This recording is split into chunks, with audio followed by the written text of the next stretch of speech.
2G அப்படிங்கிறது வந்து நம்ம எல்லாத்துக்குமே தெரியும். கத்தி படத்துல நெறைய பேர் வந்து 2G அப்படின்னா என்ன பிரச்சனை அப்படிங்கிறது வந்து நெறைய பேத்துக்கு வந்து இந்த கத்தி படத்துல வந்து அந்த டயலாக் வந்ததுக்கு அப்புறம் தான் வந்து தெரியும்.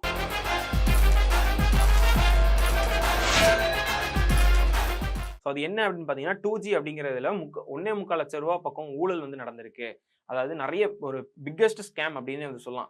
உலகத்திலேயே ஒரு 2வது பிக்கஸ்ட் ஸ்கேம் அப்படிங்கிற அளவுக்குலாம் அது வந்து பேசப்பட்டுச்சு. அந்த அளவுக்கு வந்து இந்த நியூஸ் போயிட்டு இருந்துச்சு. ஸோ அத பத்தி அப்ப யாருமே வாய் பெருசா யாருமே பேசப்படாத நிலையில வந்து இருந்துச்சு.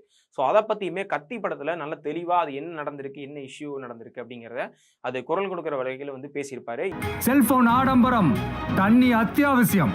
அதே கத்தி படத்துல தான் நிலத்தடி மீத்தேன் வாயுவ பத்தி பேசியிருப்பாரு. அதாவது நிலத்தடி கேஸ் சம்மந்தமா வந்து அங்க இருக்கக்கூடிய விவசாயிங்களுக்கு அந்த நிலங்கள்லாம் வந்து தனியாருக்கு வந்து மாத்தி விட்டனால, அங்க இருக்கிற விவசாயிகள்லாம் உள்ள இறங்கி போராடிட்டு இருந்தாங்க. நெறைய அது பிரச்சனை வந்து வந்துட்டு இருந்துச்சு.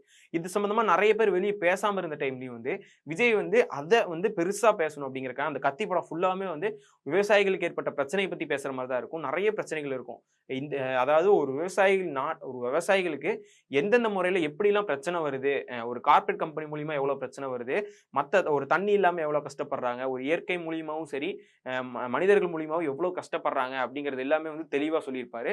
ஸோ இது எல்லாமே வந்து கத்தி படத்துல வந்து பேசியிருப்பாரு. அதை கட்ட முடியாம வட்டி மேல வட்டி ஏறி பூச்சி மருந்து குடிச்சு தற்கொலை பண்ணிக்கிறான்.